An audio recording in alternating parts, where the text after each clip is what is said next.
The building was too quiet. Brielle Thompson pushed her cleaning cart down the hallway of Whitmore Industries' executive floor, her rubber gloves squeaking against the metal handle. It was 11:47 p.m. and she shouldn't have been there. Her regular supervisor had called in sick, and they needed someone who knew the executive floor protocols. The emergency shift meant extra pay she desperately needed, but it also meant bringing her 5-year-old daughter Aisha to work. "Stay close, baby," Brielle called softly, glancing back at the small figure trailing behind her. Aisha wore her favorite bright red pajama set under a blue winter coat, her braided hair pulled back with colorful clips. The little girl clutched a worn stuffed rabbit and yawned. "Mama, I'm sleepy," Aisha whispered. "I know, sweetheart. Just let Mama finish this floor and then you can sleep in the break room, okay?" Brielle's heart ached. This wasn't how things should be. A 5-year-old should be in bed, not wandering corporate hallways at midnight. But her babysitter had canceled at the last minute, and Brielle couldn't afford to turn down the work. Not when rent was due in 3 days and she was still short. She began cleaning the conference room adjacent to the CEO's office, her movements efficient from months of practice. The glass walls were pristine, the mahogany table gleaming. Rich people's offices always smelled different, like leather and expensive coffee instead of the cleaning solutions that clung to her own clothes. "Mama, can I look at the fish?" Aisha pointed to the large aquarium in the hallway. "Stay where I can see you," Brielle said, watching as her daughter pressed her face against the glass, her breath fogging the surface. 10 minutes later, Brielle moved to the hallway, pushing her cart toward the next office. She glanced around. Aisha wasn't by the aquarium. "Aisha." Her voice came out sharper than intended. "Baby, where are you?" Her heart began to pound. The executive floor was a maze of corridors and locked doors. She abandoned her cart and hurried down the hall, her footsteps echoing on the marble floor. "Aisha." She found her daughter standing near the large corner conference room, the one reserved for board meetings. The little girl's eyes were wide, fixed on something through the partially open door. "Baby, what are you?" Brielle started, but Aisha held up one small finger to her lips. "Shh, Mama. The people are playing a game." Brielle peered through the gap in the door. 2 figures stood at the far end of the conference table, illuminated by a single desk lamp. She recognized them immediately: Richard Hayes, the chief financial officer, and Susan Palmer, the VP of acquisitions. They wore business clothes despite the late hour, Richard in a gray suit and Susan in a green dress. But it was their actions that made Brielle's breath catch. Richard held 2 identical manila folders, both marked with red confidential stamps. As Brielle watched, he pulled documents from each folder and swapped them, his movements quick and practiced. Susan stood beside him with a tablet, checking something on the screen and nodding. "The Patterson contract goes in the Morrison folder," Susan whispered, her voice barely audible. "Morrison's terms go in Patterson. When Julian signs tomorrow, he'll be approving completely different vendor agreements than he reviewed. And our offshore account gets the difference," Richard replied, sliding papers back and forth. $3.2 million this time. He'll never notice. The man trusts his executives too much." Brielle's hand flew to her mouth. She grabbed Aisha's arm and pulled her back from the door, her mind racing. She'd just witnessed something terrible. Something illegal. But what could she do? She was a janitor. They were executives. Who would believe her? "Mama, why are they playing the folder game?" Aisha asked in her normal voice, too loud in the quiet hallway. Brielle's blood turned to ice. Inside the conference room, the whispered conversation stopped. "Did you hear something?" Susan's voice held an edge of panic. "Check the hallway," Richard ordered. Brielle didn't think. She scooped Aisha into her arms and ran, her daughter's stuffed rabbit dropping to the floor. She heard the conference room door open behind them, heard Richard's sharp intake of breath. She turned the corner and ducked into the women's restroom, locking the door behind them. Her hands shook as she held Aisha close, pressing her palm gently over her daughter's mouth. "We have to be very quiet, baby," she breathed. "Very, very quiet. Like a game." Aisha nodded, her eyes wide but trusting. They heard footsteps in the hallway. The restroom door handle rattled. "Probably just the cleaning crew," Richard's voice carried through the door.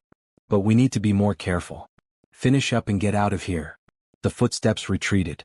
Brielle stood there for 10 minutes, her heart hammering, before she dared to leave the restroom. She grabbed her cleaning cart, found Aisha's rabbit on the floor near the conference room, and practically ran to the service elevator. She wouldn't finish her shift. She didn't care about the money anymore. She just needed to get her daughter out of that building. In the parking lot, she strapped Aisha into her car seat with trembling hands. The old Honda's engine coughed twice before turning over. "Mama, are you okay?" Aisha asked. "You look scared." Brielle met her daughter's eyes in the rearview mirror. "I'm okay, baby. Everything's okay." But it wasn't okay. She'd witnessed something that could destroy people. Something that involved amounts of money she couldn't even imagine. And she had no idea what to do about it. She was a single mother, a janitor, barely making ends meet. Who would listen to her? Who would care what she saw?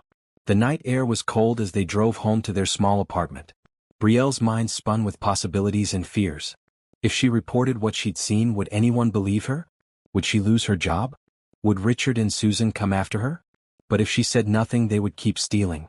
And that money belonged to the company, to the employees, to people who worked hard for their wages. She glanced back at Aisha, who was already falling asleep, her rabbit clutched tight. "We'll figure it out tomorrow, baby girl," Brielle whispered. Tomorrow. What she didn't know was that tomorrow would change everything. Because sometimes the truth comes from the most unexpected places. And sometimes the innocent witness of a child carries more weight than all the lies adults tell. Have you ever witnessed something you knew was wrong but felt powerless to stop it? What would you do if speaking up could cost you everything you have? Drop a comment below with your thoughts, and don't forget to subscribe for the next chapter of this story. Will Brielle find the courage to speak? Will anyone believe her? The answer might surprise you. Morning came too quickly. Brielle hadn't slept. She'd spent the night pacing their small apartment, checking on Aisha every few minutes, trying to decide what to do. By the time dawn broke through their thin curtains, she'd made her decision. She would go to work, keep her head down, and say nothing. It was the safe choice. The smart choice for someone in her position. Except Aisha had other plans. "Can we stop at the coffee shop, Mama?" Aisha asked as Brielle drove her to the daycare center before work. "The one near your building? They have the cookies with sprinkles." Brielle's paycheck was already stretched thin, but the hope in her daughter's voice made her nod. "Just one cookie, okay?" The coffee shop was busy with the morning rush of Whitmore Industries employees. Brielle waited in line, acutely aware of her position. She wore her custodial uniform, a navy blue polo and pants, while everyone around her wore tailored suits and expensive dresses. She didn't belong in this line, not really. She usually brought coffee from home to save money. "Mama, look," Aisha tugged her hand, pointing toward the door. "It's the tall man from the pictures." Brielle followed her daughter's gaze and her heart stopped. Julian Whitmore, the CEO himself, stood near the entrance, speaking on his phone. He was younger than she expected, probably mid-30s, with dark hair and a sharp navy suit. His presence seemed to command the room without effort. She'd only seen him in the company newsletter photos, always surrounded by other executives at charity events or business conferences. "Don't stare, baby," Brielle whispered, turning back to the counter. "Two large coffees, black," Julian said to the barista, still on his phone. "I'll be in the office in 5 minutes, Michelle." "Yes, I know the Patterson signing is this morning. Everything's prepared." Brielle's stomach dropped at the mention of Patterson. The contract Richard and Susan had tampered with. She collected their order, a small coffee for herself and Aisha's cookie, and tried to leave quickly. "Excuse me," Julian's voice was closer than expected. Brielle turned, pulling Aisha closer. "Yes." But Julian wasn't looking at her. He was looking down at Aisha, who was staring at him with that unfiltered curiosity only children possess. "I saw you playing the folder game," Aisha announced. The color drained from Julian's face. "What did you say?" "The folder game. Last night. You were switching the papers." Aisha took a bite of her cookie, completely unaware of the bomb she just dropped. "Aisha, no," Brielle started, her voice panicked. "You're confused, sweetheart. This isn't the same man." But Aisha shook her head, her braids swinging. "Not him, Mama. The other people. The lady in the green dress and the man with the gray coat. They were playing the folder game in the big room with the fancy table." Julian's eyes sharpened with immediate attention. He knelt down to Aisha's level, his expression gentle but focused. "Can you tell me more about this game, sweetheart? What did you see?" "Julian, your car is here," someone called from the doorway, but Julian waved them away. "They had 2 folders," Aisha explained, using her hands to demonstrate. "Red stamps on them. And they took papers from this one," she held up her left hand, "and put them in this one," she held up her right hand. Then they switched. The lady was looking at her computer thing. They said someone's name. Pat, something. "Patterson," Brielle whispered, and suddenly Julian's full attention was on her. "You're the witness," he said, not a question. I'm nobody, Brielle said quickly. Just the janitor. I shouldn't have been listening. Please, I need this job. I have a daughter to support. Julian stood, his expression unreadable. What's your name? Brielle Thompson. Mr. Whitmore, please. I can't afford to lose this position. I'll sign anything, I won't say anything to anyone, just please. How old is your daughter? Julian asked. The question threw her. Her name is Aisha. And she has no reason to lie. Julian's voice was thoughtful. He pulled out his phone and dialed. Michelle, cancel the Patterson signing. Tell them there's a problem with the contract that needs review. No, don't let anyone else handle it. I'll review the file personally. He hung up and looked at Brielle. I need you to come with me. Both of you. Mr. Whitmore, Miss Thompson. His voice was firm but not unkind. If what your daughter witnessed is what I think it is, you and Aisha may have just saved this company millions of dollars and exposed a serious crime. I'm not going to fire you. I'm going to ask you to help me understand what happened. Please. The please surprised her. Billionaires didn't say please to janitors. I have to drop Aisha at daycare, Brielle said weakly. Bring her to my office. I have a children's playroom for visiting executives' kids. She'll be comfortable there. Julian's expression softened. Miss Thompson, I give you my word that you and your daughter are not in trouble. But if what Aisha saw is true, I need to act fast before evidence disappears. Something in his eyes made Brielle trust him. Maybe it was the genuine concern, or maybe she was just too tired to keep fighting. Okay, she said quietly. We'll come. 20 minutes later, Brielle found herself in the CEO's office, a space so luxurious it made her apartment look like a closet. Floor-to-ceiling windows overlooked the city. Aisha was in the adjacent playroom, happily building with blocks under the watchful eye of Julian's assistant, Michelle. Tell me everything, Julian said, sitting across from her, not at his massive desk but at a small conference table. He'd removed his suit jacket and rolled up his sleeves, making himself seem more human. Start from the beginning. Brielle told him about the emergency shift, about bringing Aisha, about finding her daughter near the conference room. She described what she'd seen, the folders, the whispered conversation about offshore accounts and vendor agreements. She repeated Susan's words as best she could remember. He'll never notice. The man trusts his executives too much. Julian's jaw tightened, but his voice remained calm. Did they see you? I don't know. Maybe. We ran. I dropped Aisha's rabbit. I picked it up near the conference room door. Show me exactly where. Julian pulled up building schematics on his tablet. Brielle pointed to the corridor near the corner conference room. Here. Aisha was standing about here when she saw them through the door. And what time was this? Around 11:50. Maybe 5 minutes before midnight. Julian made several calls, each one clipped and professional. Within minutes, his head of security arrived with security footage files. Julian reviewed them, his expression growing darker with each passing minute. There, Brielle pointed at the screen. That's when we were there. The footage showed Aisha standing near the conference room, then Brielle pulling her away and running. Moments later, Richard Hayes appeared in the hallway, looking around suspiciously. Julian switched to the conference room's internal camera. There was Richard and Susan, just as Aisha had described, swapping documents between folders. I'm going to need an official statement from both of you, Julian said, his voice tight with controlled anger. But first I want to say thank you. If you hadn't been there, if Aisha hadn't seen this and told me, they would have gotten away with it. They've probably been doing this for months. I was just doing my job, Brielle said. You were being honest, Julian corrected. In a world where most people look the other way. That takes courage, Miss Thompson. Please call me Brielle. He smiled, the first real smile she'd seen from him. Julian. And Brielle, I want to offer you something. A reward for coming forward. Oh no, I couldn't, Brielle said quickly. I just did what was right. Exactly why you deserve it, Julian said firmly. But we'll discuss that later. Right now, I need to secure evidence before Richard and Susan realize we know. Can you stay here today? Keep Aisha with you? I need to know you're both safe while we handle this. The care in his voice surprised her. This wasn't just about protecting assets. He was worried about them. Yes, Brielle said. We'll stay. Good. Julian stood, grabbing his phone. Michelle will make sure you have everything you need. Food, anything for Aisha. And Brielle? You did the right thing. Not just for the company but for every honest employee who works here. People like Richard and Susan steal from all of us. As he left to coordinate with his legal team and security, Brielle sat in the luxurious office and tried to process what had just happened. 24 hours ago, she'd been a janitor, invisible to the corporate world. Now she was sitting in the CEO's office, her testimony about to bring down two powerful executives. And somehow, despite the fear and uncertainty, she felt like maybe, just maybe, things were going to be okay. Because someone had listened. Someone had believed her. Sometimes that's all the truth needs. One person willing to listen.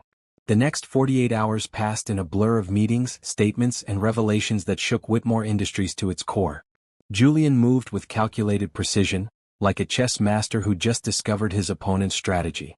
Brielle had given her formal statement to the company's lawyers, with Aisha present for her part. The little girl had described the folder game, in such clear detail that even the most skeptical attorney had to admit it was credible testimony. No 5-year-old could fabricate specifics about confidential stamps, document headers, and the exact position of furniture in a room she'd never been in before that night. Julian had ordered a complete audit of every contract Richard Hayes and Susan Palmer had touched in the past 18 months. What they found made Brielle's witnessed incident look like a single thread in a massive web of fraud. 11 contracts, Julian said, his voice weary as he sat in his office with his legal team and Brielle. It was late afternoon and golden light filtered through the windows. Aisha was asleep in the playroom, exhausted from 2 days of unusual routine. They've been systematically inflating vendor costs and pocketing the difference through shell companies. The total is approaching $15 million. Brielle gasped. She couldn't even imagine that much money. If Aisha hadn't seen them that night, Julian continued, looking directly at Brielle, we might never have caught them. They covered their tracks well. But your daughter's testimony gave us the probable cause we needed to dig deeper. Everything we found stems from what she witnessed. What happens now? Brielle asked. Criminal charges, Julian's lead attorney James Mitchell said. Embezzlement, fraud, conspiracy. They'll face significant prison time if convicted. Good, Julian said flatly. They stole from this company, from our employees, from everyone who depends on us. I trusted them. His voice carried a note of personal betrayal that Brielle understood. Trust, once broken, left scars. After the lawyers left, Julian asked Brielle to stay. He looked exhausted, his tie loosened, his normally perfect hair slightly disheveled.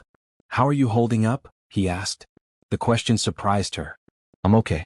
Worried, I guess. About what happens next. I meant what I said about the reward, Julian said. Brielle, what you and Aisha did saved this company. More than that, it protected every employee whose job security depends on our financial stability. I want to give you $100,000. Brielle's vision actually blurred. What? No, that's too much. I can't. You can and you will, Julian said firmly. This isn't charity. This is recognition of value provided. Because of you we recovered our losses. Because of you we stopped further theft. That's worth far more than $100,000. But I just told the truth, Brielle protested weakly. Exactly. And the truth is priceless. Julian leaned forward. Brielle, I've done some checking. You work 3 jobs. You're behind on rent. Your car is 15 years old and barely running. Your daughter deserves better. You deserve better. Please let me help. Tears welled in Brielle's eyes. All the stress, all the fear, all the years of struggling came crashing down at once. I don't know how to accept this, she whispered. Say yes, Julian said gently. Say thank you and yes. Thank you, Brielle managed, her voice breaking. Yes, for Aisha. For us. Thank you. Good. Julian's expression softened. There's something else. Your position as a janitor doesn't match your capabilities. I've reviewed your work history. You have an associate degree in business administration, don't you? I couldn't afford to finish my bachelor's, Brielle said. Life got in the way. I want to offer you a position as facilities coordinator, Julian said. It's a management role overseeing building operations. Better hours, better pay, better benefits. You'd have time to go back to school if you wanted. The company would cover tuition. Brielle's mind reeled. Why would you do all this? Because you earned it, Julian said simply. Brielle, I've spent my entire life around people who want something from me. Money, status, connections. You didn't want anything. You just wanted to do the right thing even when it scared you. That's rare. That's valuable. I don't know what to say. Say yes, Julian repeated, and this time he smiled. Yes, Brielle said, and found herself smiling back through her tears. Yes to all of it. Over the next week things moved quickly. The $100,000 appeared in Brielle's bank account, and she cried in the bank parking lot when she checked her balance. She paid off her debts, bought a reliable used car, and put the rest in savings for Aisha's future. Her new position started immediately, with a salary that was triple what she'd been making. She had an actual office, a team to manage, and respect from people who'd never looked twice at her before. But the biggest change was Julian himself. He found reasons to check in with her, asking about her transition to the new role, making sure she had everything she needed, bringing coffee in the morning and sometimes staying to chat. He seemed genuinely interested in her life, in Aisha's daycare stories, in her opinions about building operations. "You know," Julian said one afternoon sitting in her office while Aisha colored at a small table in the corner, "I've been thinking about getting an aquarium for my home." Aisha mentioned she likes fish. "She loves them," Brielle said. "She talks about the one in the executive hallway all the time." "Would you both like to come with me to pick one out?" Julian asked. "This weekend?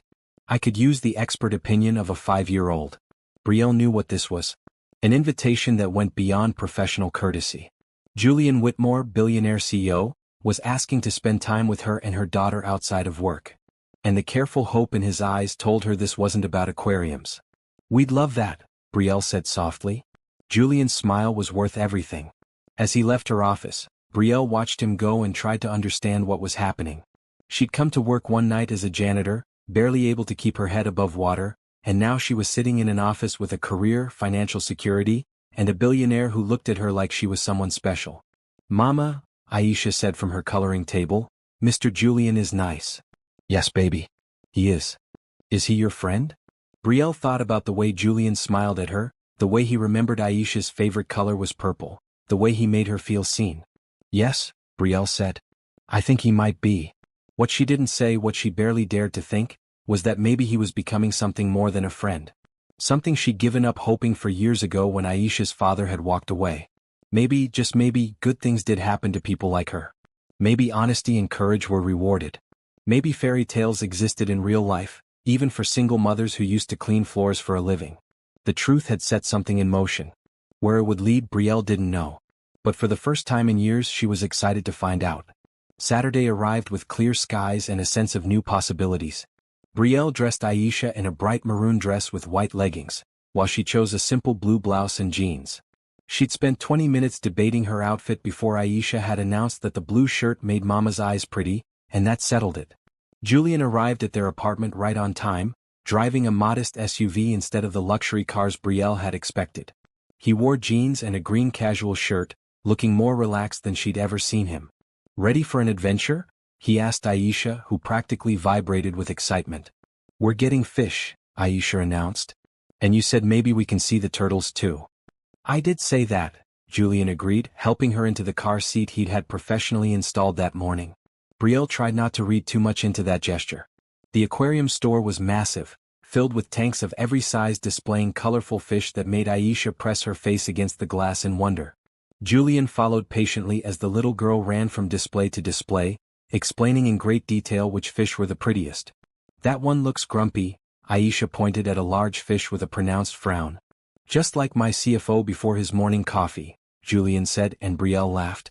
They spent over an hour there, with Julian asking Aisha's opinion on everything from tank size to filter systems. He bought far more than he needed, including a separate small tank for Aisha's room if that's okay with Mom. "You don't have to do that," Brielle protested softly while Aisha was distracted by the turtle exhibit. "I want to," Julian said simply. "Brielle, I know this is all moving fast, but I need you to understand something. What you did, coming forward about the fraud, it wasn't just about the money. It showed me who you are. And I like who you are." "I'm just a woman trying to raise her daughter right," Brielle said. "You're a woman with integrity and courage," Julian corrected. "Those qualities don't change based on job titles or bank accounts. You had them when you were a janitor and you have them now." His words touched something deep inside her. All her life, Brielle had felt judged by her circumstances. Too poor, too young, too single. But Julian saw past all of that. After the aquarium store, they went to lunch at a family restaurant where Aisha could order chicken fingers and Julian could relax without cameras or attention. They talked about everything and nothing. Brielle learned that Julian had built Whitmore Industries from a small tech startup his father had left him. He'd grown it into a major corporation through hard work and calculated risks. What about you? Julian asked. What would you do if money wasn't an object? Finish my degree, Brielle said immediately. Study business management. Maybe open a community center someday to help other single mothers find resources and support. There were so many times I didn't know where to turn. Julian's expression grew thoughtful. That's a beautiful goal. It's just a dream, Brielle said. I have to focus on reality now. Dreams become reality when someone invests in them, Julian said. Brielle, I meant what I said about the company covering tuition. And if you're serious about the community center, I'd like to help make that happen too. You've already done so much, Brielle protested. I haven't done nearly enough, Julian said, and the intensity in his voice made her breath catch. You saved my company. You exposed people I trusted who were stealing from us. But more than that, you've reminded me what integrity looks like. In my world, everyone wants something. Everyone has an angle. You just wanted to do the right thing. Do you have any idea how rare that is?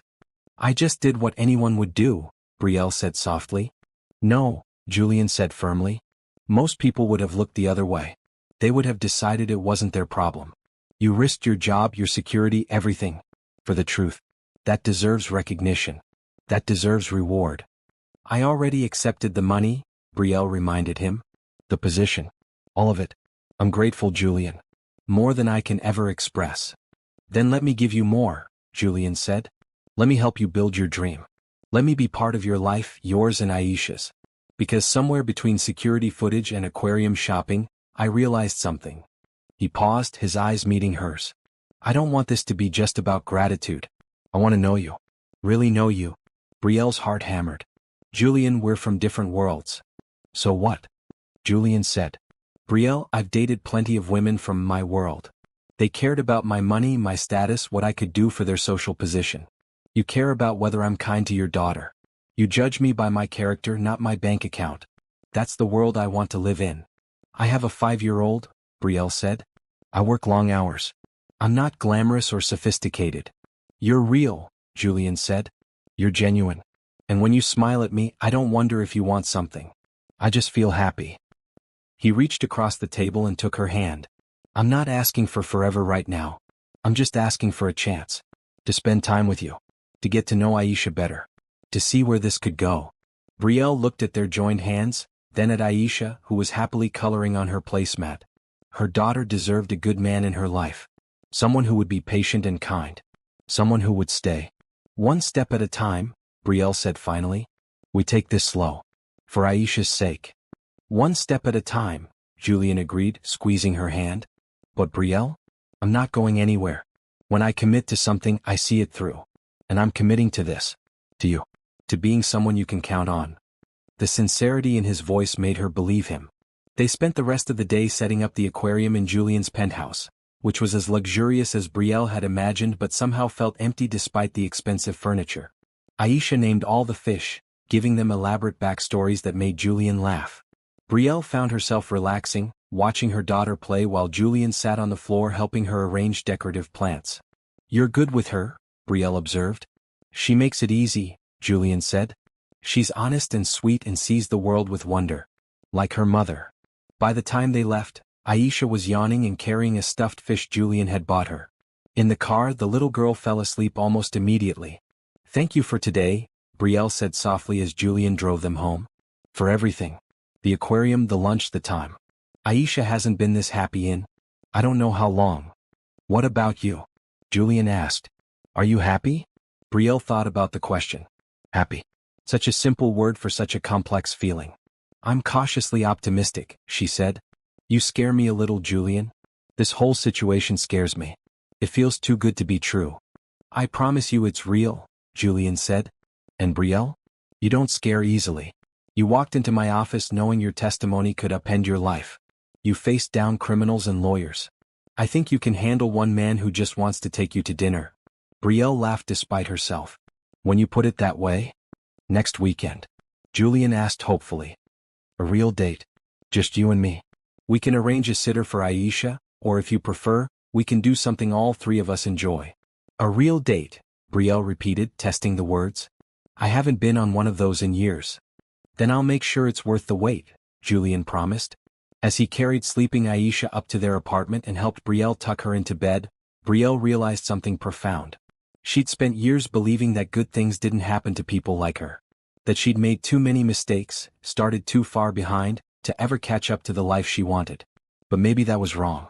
Maybe good things happened to people who did good things. Maybe honesty was rewarded, courage was recognized, and integrity mattered. Julian kissed her cheek at the door, gentle and respectful. "Good night, Brielle. Sweet dreams." "Good night," she whispered back. Alone in her apartment, Brielle leaned against the door and smiled. For the first time in longer than she could remember, she believed that maybe, just maybe, her fairy tale was beginning. And it had all started because a 5-year-old girl told the truth about a folder game. Sometimes the smallest voices carried the biggest truths. Sometimes innocence changed everything. Brielle went to bed that night grateful, hopeful, and just a little bit in love. Monday morning felt different. Brielle arrived at Whitmore Industries in her reliable new car, parked in the employee lot, and walked through doors that had once intimidated her. Now they felt familiar, almost welcoming. Her office on the 3rd floor was still a novelty. She had a desk, a computer, a window with an actual view. Her team consisted of 3 supervisors who managed the custodial, maintenance, and security coordination for the building. They'd been wary at first, skeptical of the janitor who'd suddenly become their boss, but Brielle had won them over with competence and genuine respect for their work. "Morning, Brielle," Marcus, the maintenance supervisor, greeted her. "We've got that HVAC issue on the 5th floor. Want to walk through it with me?" 3 months ago she would have been cleaning that 5th floor. Now she was managing it. The shift still amazed her. Julian had kept his word about everything. The tuition assistance was set up, and Brielle had enrolled in evening classes to finish her bachelor's degree.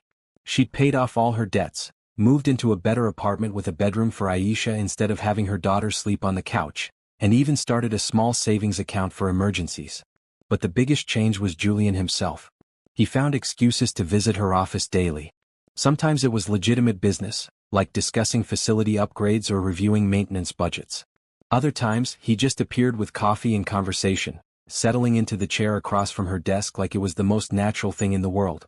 "You know people are talking," Brielle told him one afternoon as he sat in her office, supposedly reviewing a proposal but mostly just watching her work. "Let them talk," Julian said easily. "I'm not doing anything wrong. I'm spending time with someone I find fascinating." "The CEO doesn't usually hang out in the facilities coordinator's office," Brielle pointed out. "This CEO does," Julian said. "Besides, your office has the best view." Brielle glanced at her window, which overlooked the parking lot. "Julian, your office has a panoramic view of the entire city." "I wasn't talking about the window view," Julian said, his eyes on her. Brielle felt heat rise in her cheeks.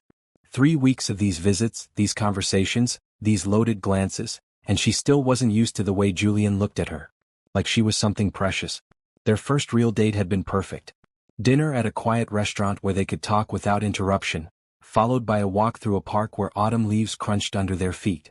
Julian had held her hand, and Brielle had felt like a teenager again, giddy and nervous and hopeful.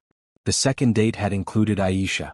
They'd gone to a children's museum where Aisha could explore while Julian and Brielle followed, stealing moments of conversation between her daughter's excited discoveries. Julian had been patient and engaged, answering Aisha's endless questions and helping her with exhibits designed for older kids. By the 3rd date, Brielle had stopped counting. They just spent time together. Julian came to their apartment for pizza and cartoon movies. They went to the aquarium he'd installed in his penthouse to check on Aisha's fish. They had coffee in her office and talked about everything from business strategy to childhood dreams. "I have something for you," Julian said now, pulling an envelope from his jacket pocket. Brielle eyed it warily. "If this is another check." "It's not," Julian assured her. "Open it." Inside was a lease agreement for a small commercial space downtown. "What is this?" "Your community center," Julian said. "The location you mentioned you'd looked at but couldn't afford. I bought the building. It's yours, Brielle. To do with as you planned. Help other single mothers. Provide resources. Make your dream real." Brielle stared at the papers, her vision blurring. "Julian, this is too much." "It's not nearly enough," Julian said firmly. "Brielle, I have more money than I could spend in 10 lifetimes. Let me use it for something meaningful. Let me help you help others." "Why?" The word came out broken. "Why do you keep giving me things?" Julian stood and came around her desk, kneeling beside her chair so they were eye level. "Because I can." Because you deserve it. Because every single thing I give you, you turn into something that helps others. The money I gave you? You paid off debts and saved for your daughter's education. The job? You've improved staff morale and building operations. This center? You'll use it to change lives. He took her hands. You make me better, Brielle. You make me want to be better. That's worth more than any building. I don't know how to accept all this, Brielle whispered. Start with thank you, Julian said gently. Thank you, Brielle said, and then, surprising herself, she leaned forward and kissed him. It was their first real kiss, soft and sweet and full of promise. When they pulled apart, Julian was smiling. I've been wanting to do that for weeks, he admitted. Me too, Brielle confessed. The intercom on her desk buzzed. Brielle, your daughter's daycare is online too. They say it's not an emergency, but Aisha asked them to call. Brielle picked up the phone, her heart doing its automatic mother panic despite the reassurance. Hello. Hi, Miss Thompson. Aisha wanted me to call and ask if Mr. Julian can come to career day next week. She's very insistent that he's her, the teacher paused, clearly reading from notes, best grown-up friend besides you. Brielle looked at Julian, who'd obviously heard the whole conversation. He was grinning. Can I? Julian asked hopefully. You want to go to career day at a kindergarten? Brielle asked. I want to be part of Aisha's life, Julian said. If that includes career day, then yes. Absolutely. Brielle spoke into the phone. Tell Aisha that Mr. Julian would be honored to come to career day. After she hung up, Julian was still smiling. Best grown-up friend. I'll take it. She adores you, Brielle said. You know that, right? She talks about you constantly. Mr. Julian said this. Mr. Julian did that. She's getting attached. Good, Julian said simply. I'm attached too. To both of you. The weight of those words settled over them. This wasn't casual anymore. This wasn't just gratitude or friendship or even simple attraction. This was becoming something real, something lasting. Julian, Brielle started, needing to be honest. I'm scared. Aisha's father left when she was 6 months old. He didn't want the responsibility. I've been on my own since then and I've been okay with that. I had to be. But now you're here and you're wonderful, and I'm terrified that this is temporary. That you'll wake up one day and realize we're just a single mother and her kid, and you'll move on to someone more suitable for your lifestyle. Julian's expression turned serious. Look at me, Brielle. Really look at me. She met his eyes. I'm not going anywhere, Julian said firmly. I've dated plenty of women who were suitable for my lifestyle. Women from wealthy families with the right connections who knew how to navigate my world. And every single one of them was exhausting. They wanted the billionaire, not the man. They wanted the status, not the person. He squeezed her hands. You see me? The real me. You challenge me, support me, make me laugh. And Aisha? She's not a burden or a complication. She's a blessing. I've never wanted kids before because I never met anyone I wanted to build that life with. But with you? With her? I want it all. We barely know each other, Brielle protested weakly. Then let's fix that, Julian said. Move in with me. Brielle's eyes widened. What? Move in with me, Julian repeated. You and Aisha. My penthouse has 4 bedrooms. She could have her own room, a real playroom. You'd have space to work on your degree, plan your community center. We could have dinner together every night, wake up together every morning. Really get to know each other. That's crazy, Brielle said, but her heart was racing. Why? Julian challenged. Because we haven't followed some arbitrary timeline? Brielle, I know what I want. I want you. I want to be part of your family. I want Aisha to stop calling me Mr. Julian and just call me Julian. Or, he paused, his voice going soft, someday maybe something else. The implication hung between them. Something else. Like Dad. I need to think about this, Brielle said. For Aisha's sake. I can't just uproot her life. Of course, Julian said immediately. Think about it. Talk to Aisha. But Brielle? Know that I'm serious. This isn't a whim or a phase. You've changed my life. You and that brave little girl who told the truth about the folder game. You've shown me what matters. I don't want to go back to the way things were before. After Julian left, Brielle sat in her office and tried to process everything. 6 weeks ago, she'd been a janitor barely making ends meet. Now she had a career, financial security, a building for her dream project, and a billionaire asking her to move in with him. Felt like a fairy tale. But fairy tales weren't real, were they? Except maybe sometimes they were. Maybe sometimes the good guy actually won. Maybe sometimes honesty was rewarded, courage was recognized, and love found you when you least expected it. That night, Brielle talked to Aisha about Julian's offer while they ate dinner in their small apartment. Mr. Julian wants us to live with him? Aisha's eyes went wide. In his big house with all the fish? Yes, Brielle said.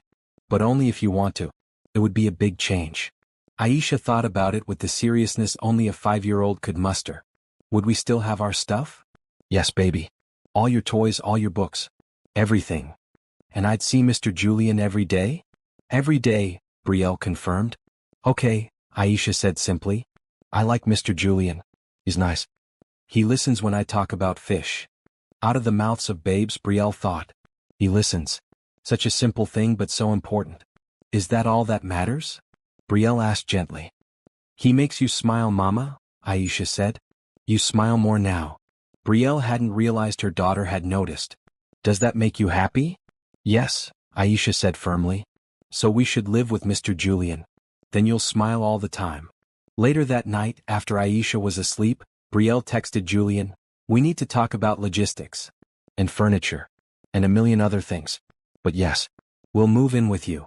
His response came immediately, best text I've ever received. We'll figure out the details together.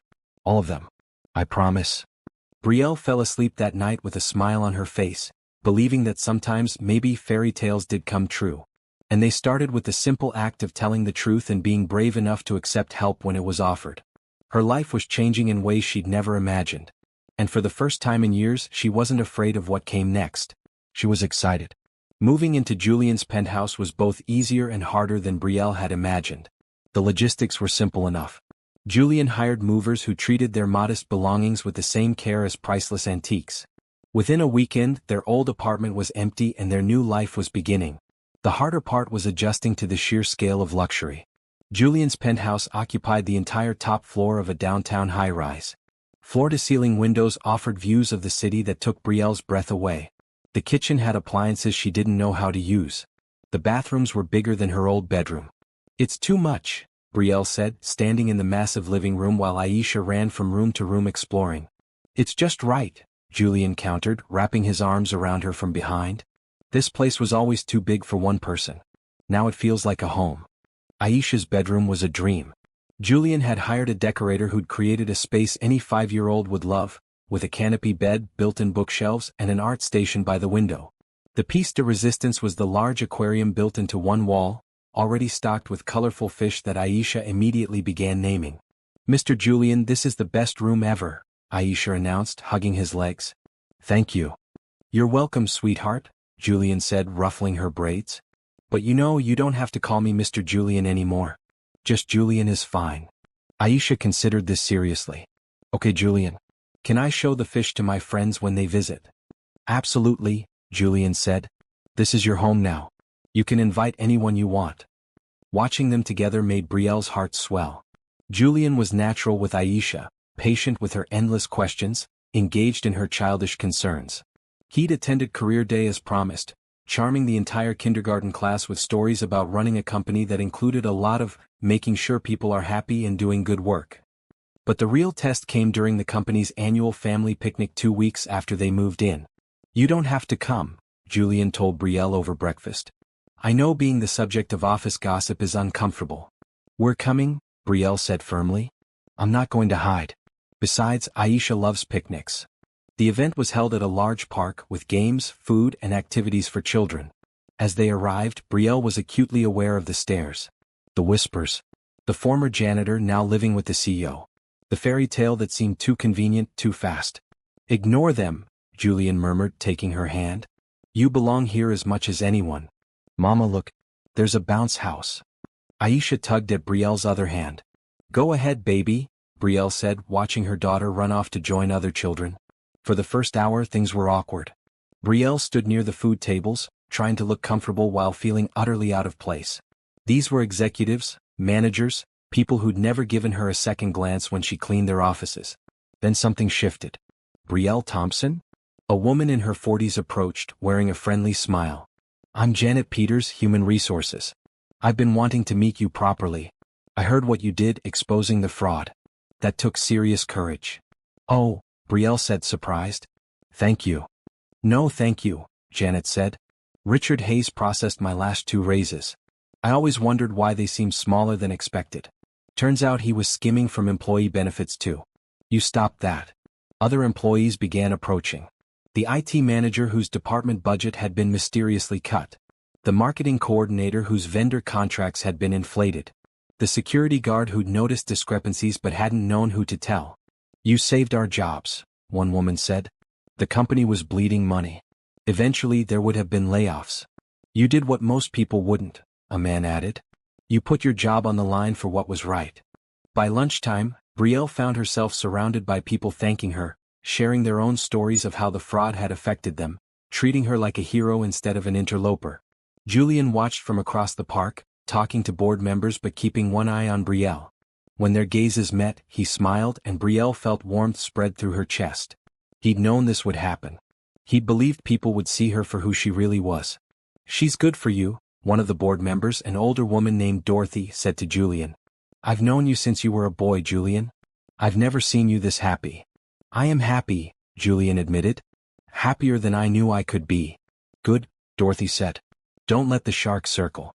Some people will always criticize what they don't understand. But that woman over there? She's real. That's rare in our world. Later, during the children's games, Julian joined Aisha in the 3-legged race. They came in last place, both laughing too hard to coordinate their steps properly. Brielle captured the moment on her phone, her heart full. That evening, after Aisha was asleep in her new room, Julian and Brielle sat on the penthouse balcony, the city lights spread below them like fallen stars. Today was good, Brielle said. Better than I expected. People see the truth when they're given a chance, Julian said. You're not the janitor who got lucky. You're the woman who stopped a crime and saved the company. That matters.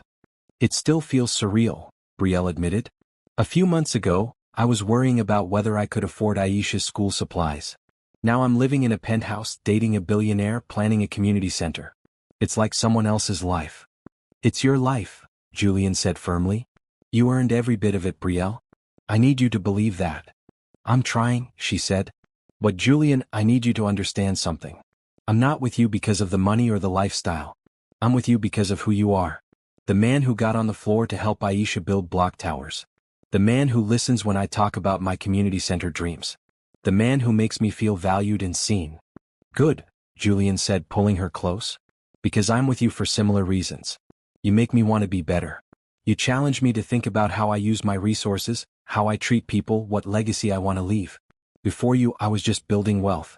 Now I want to build something meaningful. They sat in comfortable silence for a while, watching the city breathe below them. I've been thinking about something, Julian said eventually. The trial for Richard and Susan starts next month. Aisha will have to testify. Brielle tensed. I know. I'm worried about it. I've hired Dr. Morgan Foster, one of the best child psychologists in the state, Julian said. She'll work with Aisha, prepare her for the experience. Make sure she understands she's not in trouble, that she's helping, that she's safe. You've already arranged this? Brielle asked. I want to protect her, Julian said. Both of you. This trial is going to be intense. Richard and Susan's lawyers will try to discredit a 5-year-old's testimony. I won't let them hurt her. Thank you, Brielle whispered, for caring about her so much. I love her, Julian said simply. I love both of you. I know it's fast, I know we're still figuring things out, but that's the truth. I love you, Brielle Thompson. I love your daughter. I want to build a life with you both. Brielle's breath caught. She'd suspected, hoped, but hearing the words made everything real. I love you too, she said. I think I started falling for you the day you knelt down to listen to Aisha talk about the folder game. You could have dismissed her, ignored us, but you listened. You believed her. You believed in us.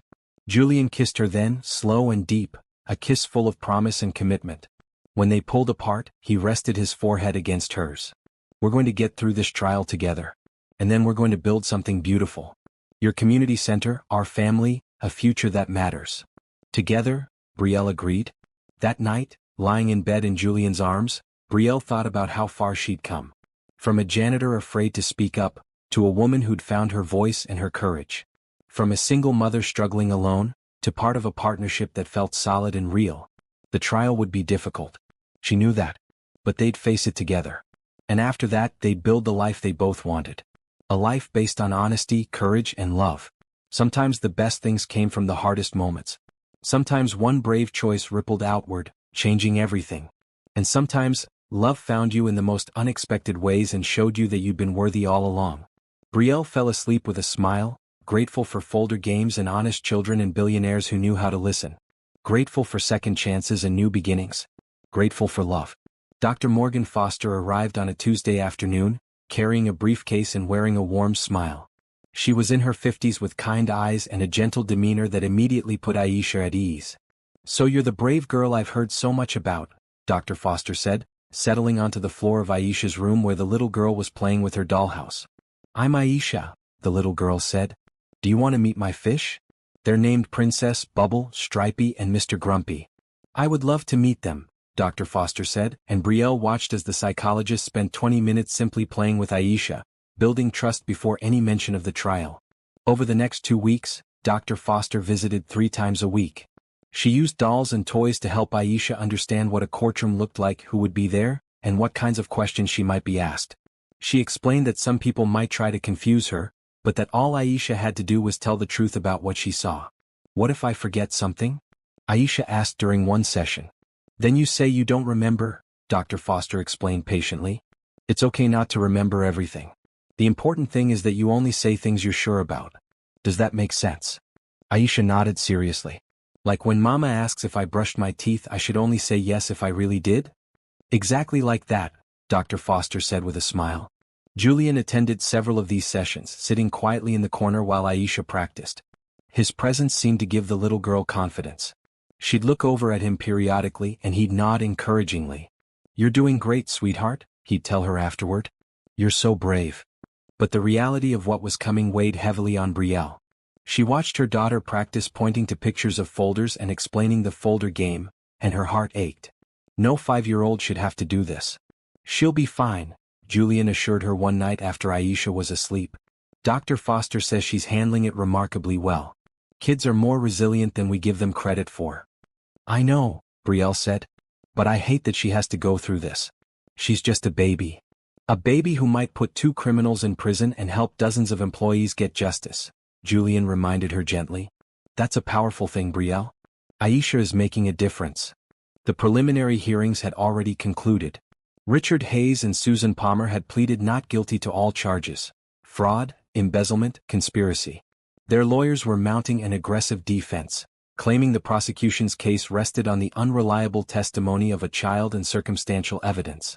But the prosecution had more than Aisha's testimony. They had the security footage Julian had preserved. They had the audit trail showing millions in discrepancies. They had testimony from forensic accountants who'd traced the money to offshore accounts. Aisha's testimony was the key that had unlocked the investigation, but it wasn't the only evidence.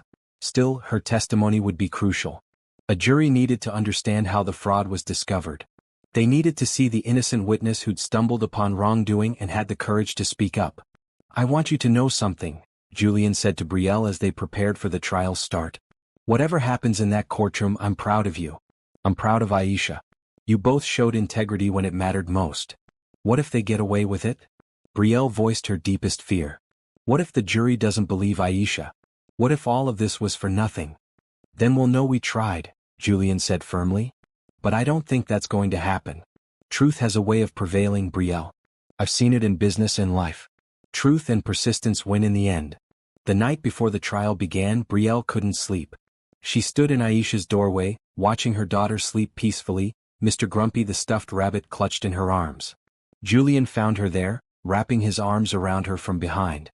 "She's going to be fine," he murmured. "I keep thinking about what could go wrong," Brielle admitted. "The defense lawyers are going to try to make her look unreliable. They'll twist her words, confuse her. She's 5, Julian. She still believes in Santa Claus and the Tooth Fairy. She also tells the truth," Julian said. "That's her superpower. She doesn't know how to lie convincingly. The jury will see that." "I hope you're right," Brielle whispered. "I am right," Julian said with quiet confidence. "Trust me. Trust Aisha. Trust the process." The trial began on a gray Monday morning. The courthouse was imposing, all granite and marble and stern-faced justice. Brielle held Aisha's hand as they entered, Julian on her other side. Dr. Foster met them in the hallway, giving Aisha a familiar, reassuring presence. "Remember, sweetie, just tell the truth about what you saw," Dr. Foster said. "If you don't understand a question, say so. If you don't remember something, say that too. You're not in trouble. You're helping." Aisha nodded, looking small in her bright blue dress. Brielle had let her choose her outfit, and she'd picked her favorite color, adding a red headband for extra braveness. The courtroom was packed. Journalists, employees from Whitmore Industries, curious onlookers. Richard Hayes and Susan Palmer sat at the defense table, both in expensive suits, both looking confident. They'd hired the best lawyers money could buy. But they hadn't counted on Aisha. The prosecution built their case methodically over 3 days. Forensic accountants explained the paper trail. Security footage showed Richard and Susan in the conference room late at night. Company policies were outlined, showing how they'd violated protocols at every turn. On the 4th day, it was time for Aisha to testify. Dr. Foster accompanied her to the witness stand, sitting nearby as allowed for child witnesses. Aisha sat in the tall chair, her feet dangling, and looked around the courtroom with wide eyes. The prosecutor, a woman named Lisa Chen, approached gently. "Aisha, can you tell us your full name?" "Aisha Marie Thompson," Aisha said clearly. "And how old are you?" "5. But I'll be 6 in 2 months." Some people in the courtroom smiled. Aisha's innocence was evident. "Aisha, do you remember the night of October 15th? Lisa asked. "That's when I saw the folder game," Aisha said, nodding. "Can you tell us about that?" Lisa encouraged. And Aisha did. In simple, clear language, she described being at her mama's work, seeing the fish, wandering near the big room. She described the 2 people she saw, pointing them out in the courtroom. She demonstrated how they switched papers between folders, using props Lisa provided. "They were whispering," Aisha said. "Like when you're not supposed to be doing something. Like when I take cookies before dinner and I don't want mama to hear." More smiles from the jury. Lisa guided her through the details. The red confidential stamps. The folders. The tablet Susan was holding. The names they'd mentioned. "Were you supposed to be watching them?" Lisa asked. "No," Aisha said honestly. "I was supposed to stay with mama. But I wanted to see the fish and then I heard voices. I peeked. Mama says peeking is not polite, but I did it anyway." "And what did you do after you saw them?" "I told mama. And then I told Julian. Because switching folders seemed like cheating. Like when someone changes the rules in a game so they win."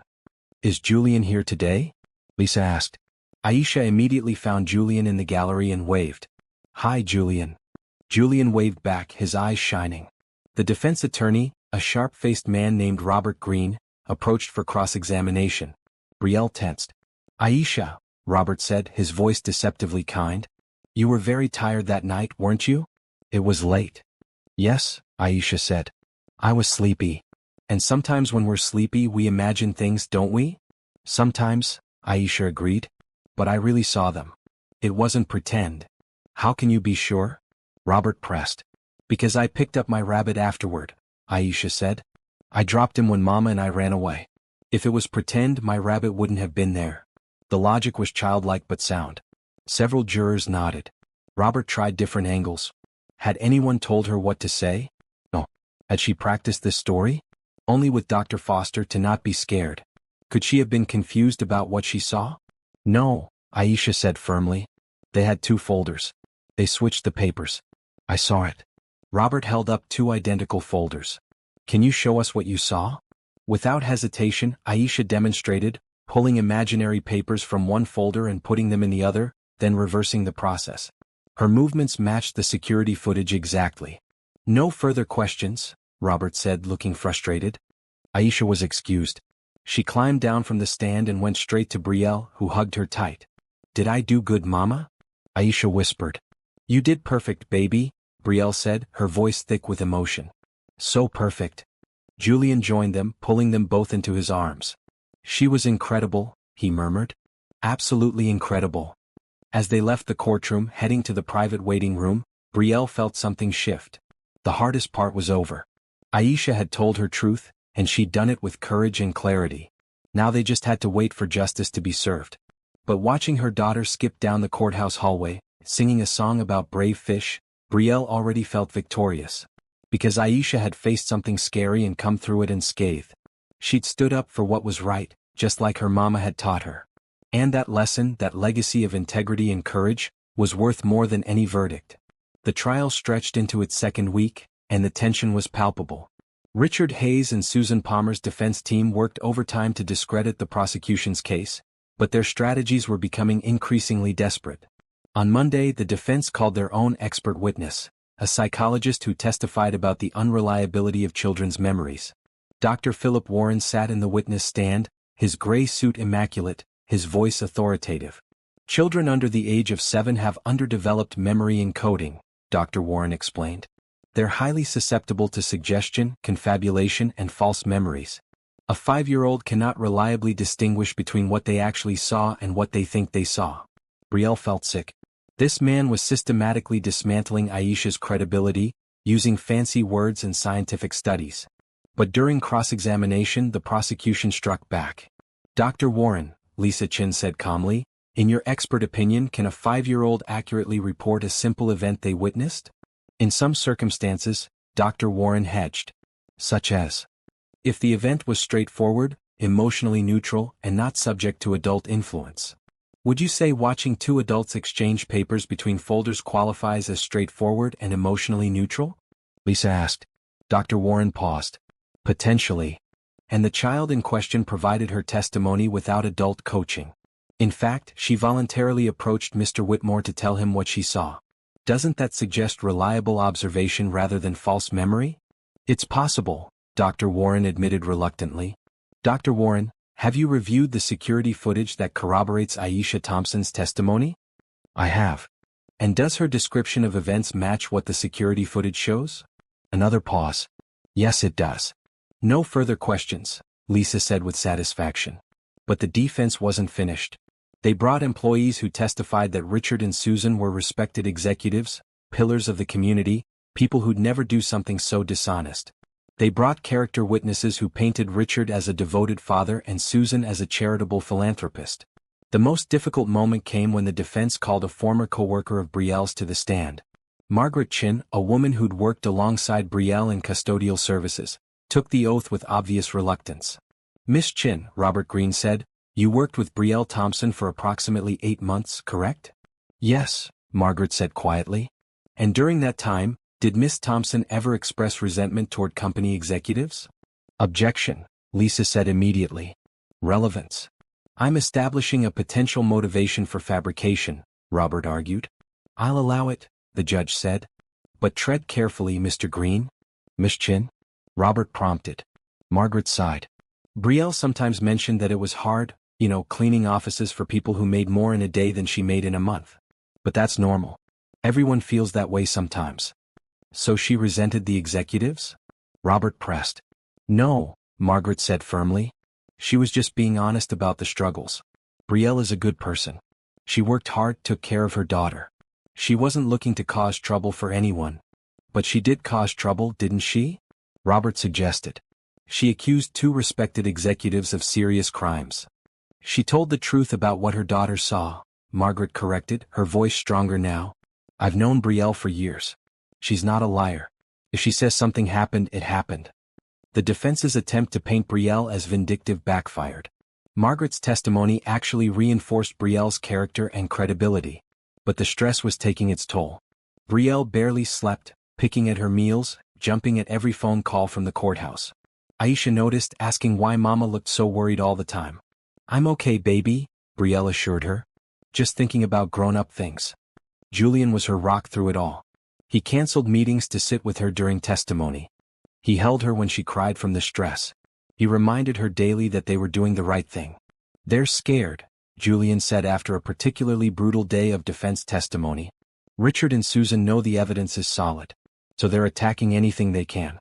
Your character, Aisha's memory, the investigation procedures. It's desperation. What if the jury believes them? Brielle asked. What if they think we made this all up?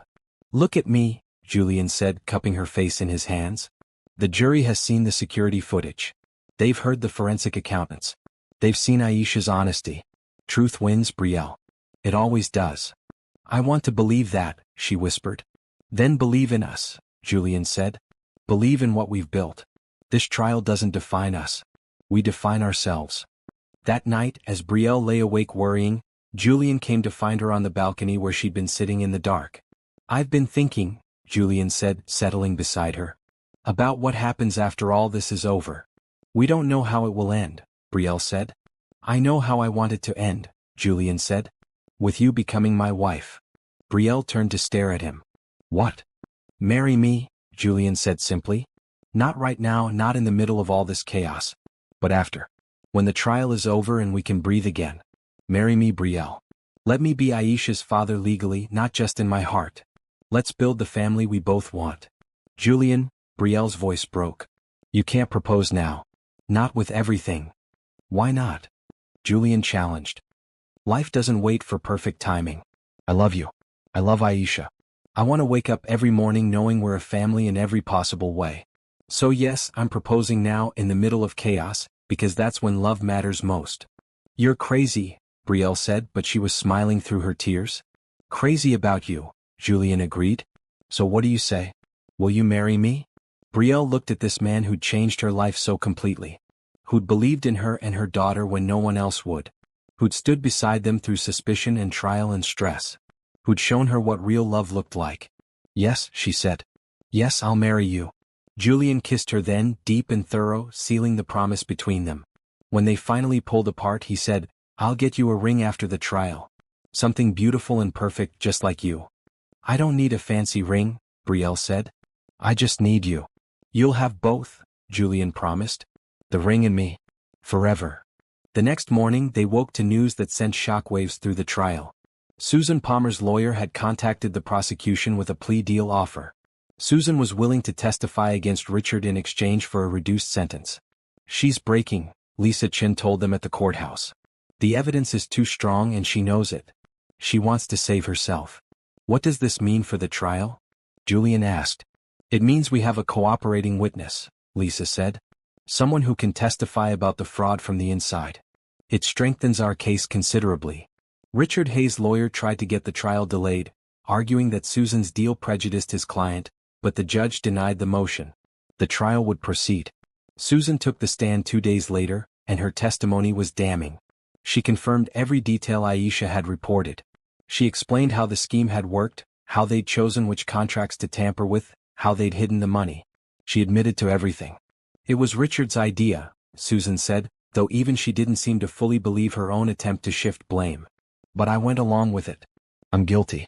I know that. I just want to take responsibility now.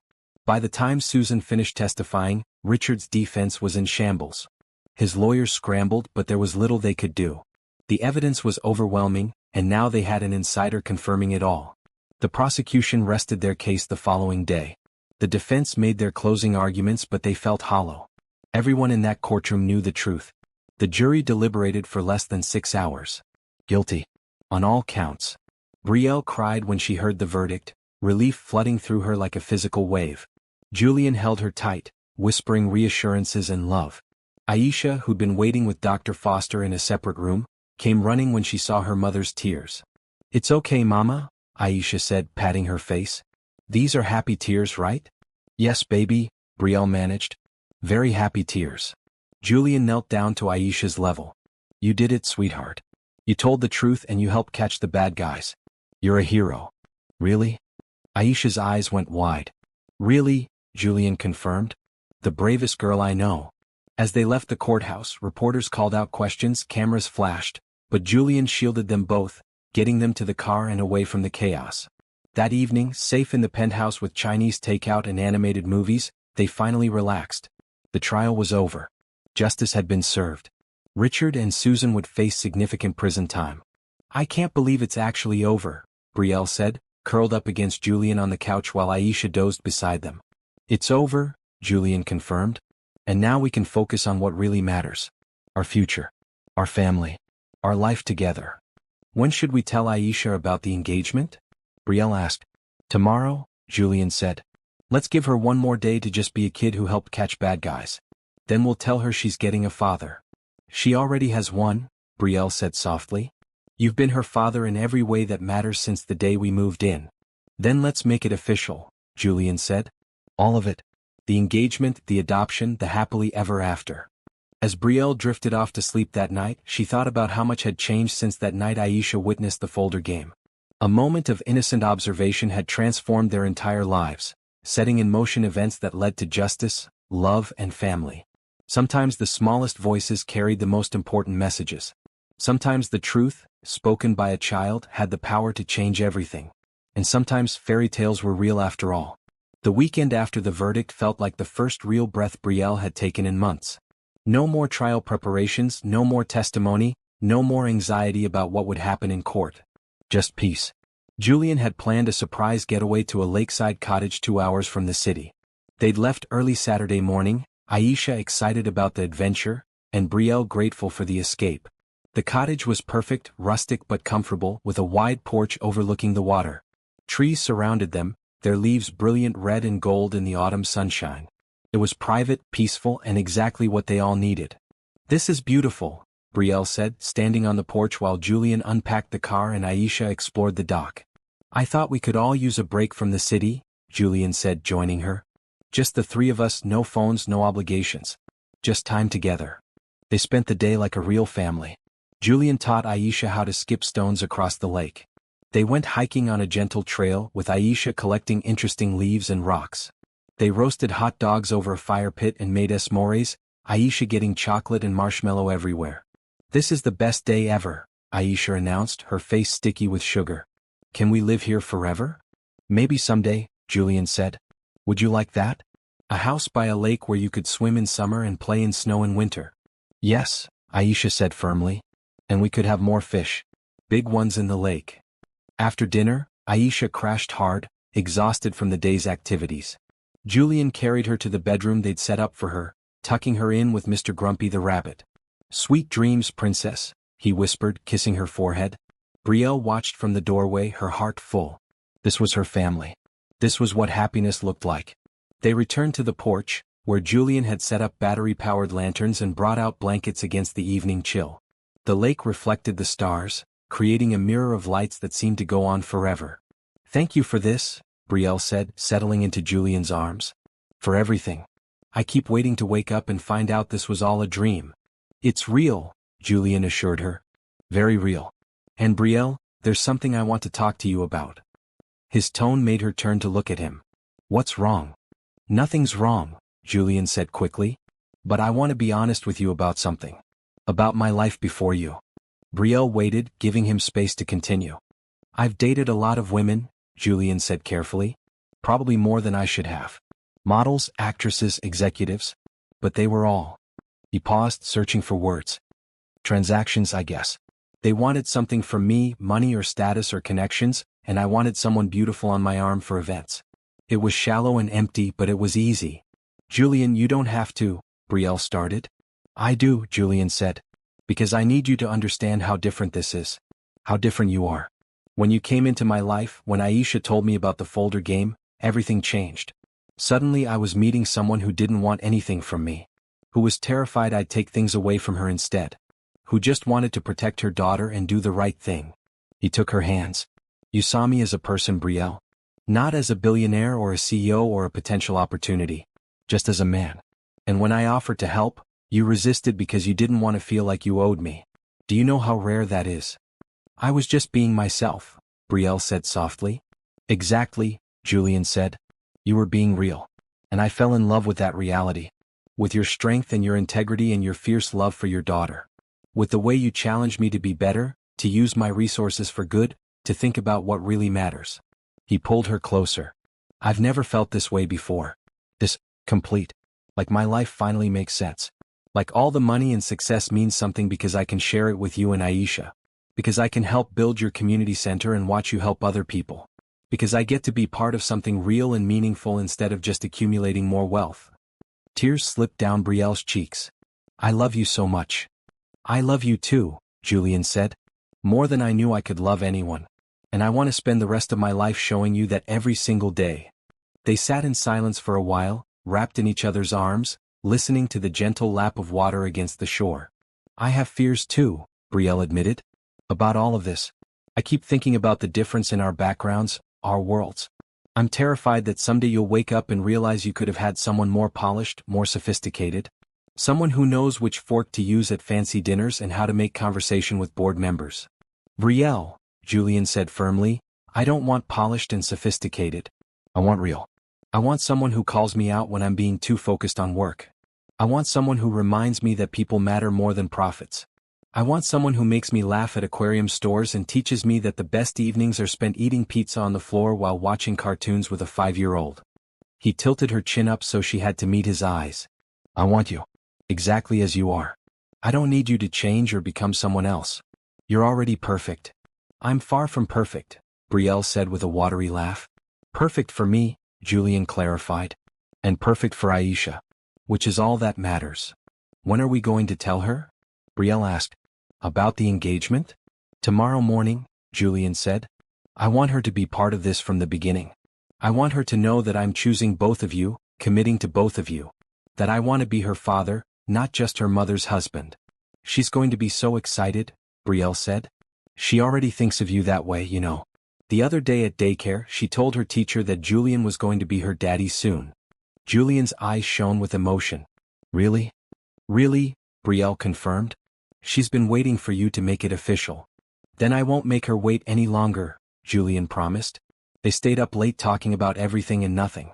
Their hopes for the future, memories from their pasts, dreams for the community center, plans for the wedding. By the time they went to bed, Brielle felt more connected to Julian than ever before. This was what real love felt like. Not the desperate need of her youth or the cautious hope of early dating. This was solid and certain, built on honesty and respect and genuine care. This was forever love. The next morning dawned clear and bright. Aisha woke early, bouncing on Brielle's bed and begging to go feed the ducks she'd seen at the lake. Okay, Brielle laughed, pulling on warm clothes. Let Julian wake up first. I'm awake, Julian called from the other bedroom. Give me 5 minutes and we'll go feed those ducks. They walked down to the shore together, Aisha between them holding both their hands. Julian had brought stale bread specifically for this purpose, and they spent a happy half-hour tossing pieces to the eager ducks that gathered around them. Aisha, Julian said, kneeling down to her level. Your mom and I want to talk to you about something important. Aisha's eyes went wide. Are we in trouble?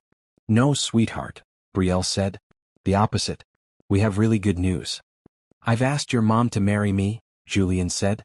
And she said yes. But I wanted to ask you something too.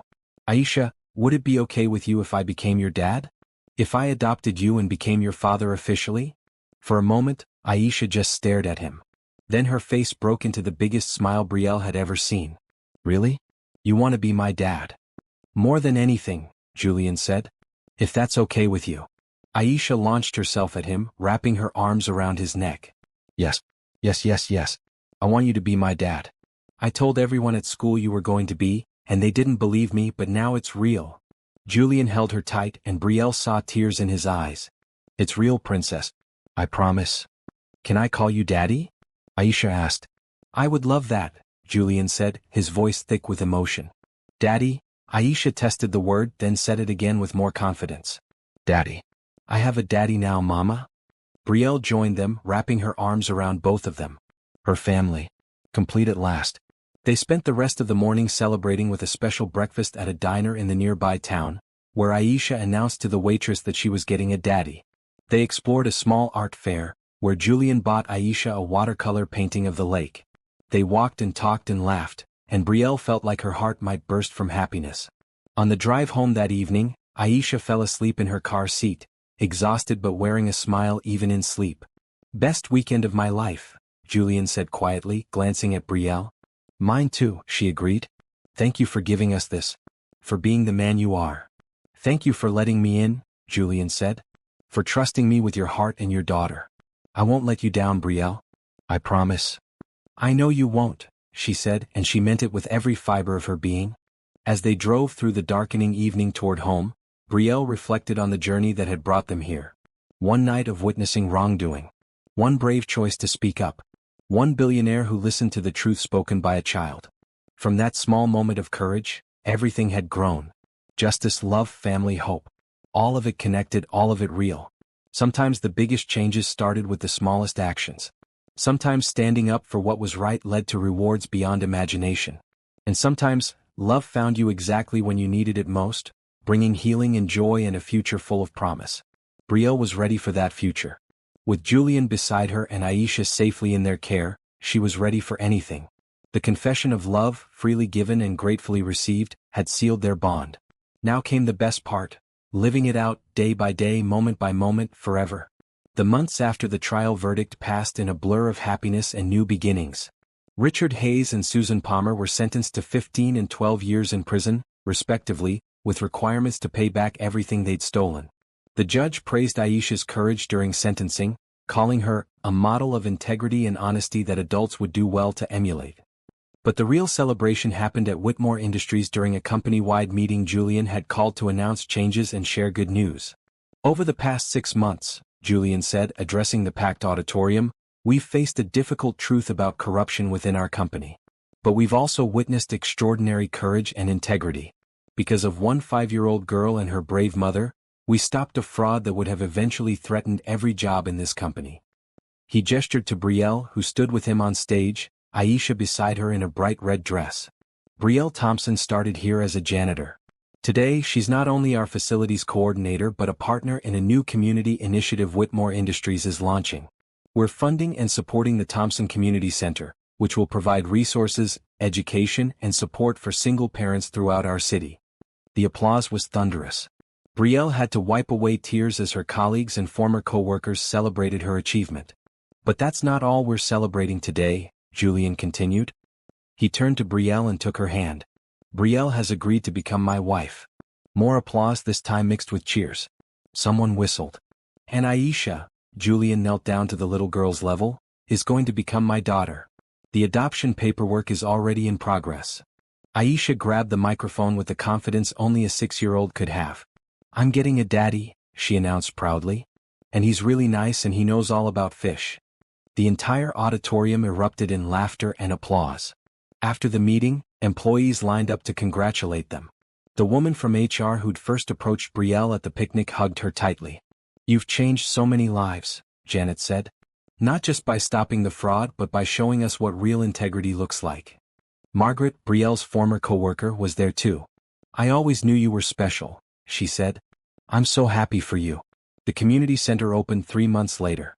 It was housed in the building Julian had purchased, but Brielle had transformed it into something beautiful. There were childcare facilities for parents who needed to work or attend classes, computer labs for job searches and skill development, meeting rooms for support groups, financial counseling services, educational programs. The grand opening was covered by local news. Brielle gave an interview with Aisha playing in the background and Julian standing proudly beside her. This center exists because of one simple truth, Brielle told the reporter. When we help each other, when we lift each other up, everyone benefits. I was a single mother struggling to survive. Now I'm in a position to help others in that same situation. And I'll never forget what it felt like to be on the other side. What advice would you give to single parents who are struggling right now? The reporter asked. Don't give up, Brielle said firmly. Ask for help when you need it. Accept help when it's offered. And teach your children to tell the truth no matter what. You never know what might come from one moment of honesty. She glanced at Aisha, who was showing the camera crew her favorite painting on the wall. My daughter's courage changed our lives. She saw something wrong and told someone who could fix it. That's the most important lesson I hope this center teaches. Use your voice. Stand up for what's right. The truth matters. Are you teaching your children the values of honesty and courage? What legacy are you building for the next generation? Share this story with someone who needs hope today, and don't forget to subscribe for more inspiring tales. Because sometimes the smallest voices change the world. The wedding took place in early June, in a garden venue that could accommodate the 300 guests Julian and Brielle had invited. It was a mix of corporate executives, former janitors, single mothers from the community center, and Aisha's entire kindergarten class. Brielle walked down the aisle in a beautiful but simple white dress with blue accents, her choice because she wanted to look like herself, not a princess from someone else's fairy tale. Julian had given her a ring with a single diamond, elegant but not ostentatious, exactly what she would have chosen. But the most important moment came when Aisha, serving as flower girl in a maroon dress she picked out herself, reached the altar. The ceremony paused and Julian knelt down. Aisha, I'm not just marrying your mother today, he said loud enough for everyone to hear. I'm committing to being your father forever. I promise to love you, protect you, support you, and be there for every moment of your life. You made this family possible by being brave enough to tell the truth. I will spend the rest of my life making sure you know how special you are. He pulled out a small box and opened it, revealing a delicate necklace with a heart pendant. This is my promise to you. Will you accept it? Aisha nodded, too overwhelmed to speak. Julian fastened the necklace around her neck, then pulled her into a tight hug. There wasn't a dry eye in the venue. The ceremony itself was beautiful. They'd written their own vows. Brielle promised to be Julian's partner, supporter, and honest voice. Julian promised to honor, cherish, and build a life of meaning with her. When they kissed, Aisha cheered loudly, making everyone laugh. The reception was a celebration of love and community. The company executives mingled with single mothers from the center. Former janitors danced with board members. Janet from HR gave a toast about how Brielle had shown everyone that character mattered more than position. Dr. Foster spoke about Aisha's remarkable courage and honesty. But the best speech came from Aisha herself, who grabbed the microphone during dinner. I want to say something, she announced. The room went quiet, waiting. When I saw those people switching folders, I was scared. But Mama taught me to always tell the truth. So I told Julian. And then everything changed. We got a new house and new friends, and Mama got a new job. And I got a daddy who loves us. She paused, looking at Julian and Brielle. Mama says good things happen to good people. I think she's right. Because we were good and told the truth, and now we're happy. So everyone should tell the truth too. Then we can all be happy. The room erupted in applause. Julian scooped Aisha into his arms, kissing her cheek. Out of the mouths of babes, he murmured to Brielle. She's right though, Brielle said. Good things do happen to good people. We're living proof. The adoption was finalized a month after the wedding. Julian, Brielle, and Aisha stood in family court while a judge made it official. Aisha Thompson was now Aisha Thompson Whitmore, daughter of Julian and Brielle Whitmore. Congratulations to your family, the judge said with a warm smile. You're a remarkable young lady, Aisha. Your courage has inspired a lot of people. Thank you, Aisha said politely. Then she looked up at Julian. Am I really your daughter now? For real and forever? For real and forever, Julian confirmed. Nothing can change that. Good, Aisha said with satisfaction. Because I was going to be really sad if you left. I'm never leaving, Julian promised. You're stuck with me. That's okay, Aisha said. I like being stuck with you. That evening they celebrated with dinner at home. Just the three of them, sitting around the dining table in the penthouse that no longer felt too big or too empty. It felt like home. I've been thinking, Julian said, about that lake house. The cottage where we stayed that weekend. What if we bought something like that? A place to escape to on weekends, where Aisha can run around and we can just be a family. I'd love that, Brielle said. Somewhere simple and peaceful. With lots of fish in the lake, Aisha added. With lots of fish, Julian agreed, laughing. Later, after Aisha was asleep, Julian and Brielle sat on their balcony overlooking the city. It had become their favorite place to talk, to plan, to dream. Do you ever think about that night? Julian asked. When Aisha saw them switching folders? All the time, Brielle admitted. I think about how scared I was. How close I came to just keeping quiet and hoping it would go away. But you didn't, Julian said. You found the courage to speak up. To let Aisha tell the truth. And that changed everything. It changed me, Brielle said. I used to think I was nobody. Just a single mother barely getting by, invisible to the world. But that night taught me that I matter. My voice matters. Aisha's voice matters. You were never nobody, Julian said firmly. You were always someone remarkable. You just needed the chance to show it. And you gave me that chance, Brielle said. You listened. You believed us. You changed our lives, Julian. You changed mine, Julian corrected. Before you, I was just a rich man building a company. Now I'm a husband and father building a life that means something. You gave me purpose beyond profit. They sat in comfortable silence, watching the city lights twinkle below them. I'm writing a book, Brielle said suddenly. About the experience. About being a single mother who witnessed corporate fraud. About raising a child to tell the truth. About building a community center and a new life. I want other people to know that change is possible, that courage is rewarded, that good things can come from hard moments. That's wonderful, Julian said. What are you going to call it? Brielle smiled. The folder game. Because that's what started it all. A 5-year-old's description of something she didn't fully understand but knew was wrong. Perfect, Julian said. And all the proceeds can go to the community center. I was hoping you'd say that, Brielle said with a laugh. We're partners, Julian reminded her. In everything. Your dreams are my dreams. Your goals are my goals. We build this life together. Together, Brielle agreed. 5 years later, the Thompson Community Center had expanded to 3 locations. Brielle's book had become a bestseller, inspiring similar programs across the country. Aisha was 10, thriving in school and volunteering at the center's childcare program. She'd announced that when she grew up, she wanted to be a lawyer so she could help people tell the truth and catch bad guys. Julian had restructured Whitmore Industries to focus on ethical practices and community investment. The company's value had actually increased once investors realized that integrity could be profitable. He and Brielle had become known as a power couple who used their resources to make real change. But the most important changes were the small ones. Family dinners every night. Weekend trips to their lake house. Reading bedtime stories to Aisha, who was almost too old for them but still enjoyed the routine. Teaching Aisha to swim, to ride a bike, to stand up for what she believed in. One evening, as they celebrated the community center's 5th anniversary, a young woman approached Brielle during the event. You don't know me, the woman said, but I wanted to thank you. 5 years ago, I was a single mother living in my car with my 2 kids. I came to your center desperate and afraid. You helped me find housing, get job training, rebuild my life. Now I have a good job, a home, and my kids are doing great in school. You changed our lives. Brielle hugged her tightly, tears in her eyes. You changed your own life. You had the courage to ask for help and the determination to succeed. I just provided resources. You provided hope, the woman corrected. You showed me that people like us matter. That we're worth investing in.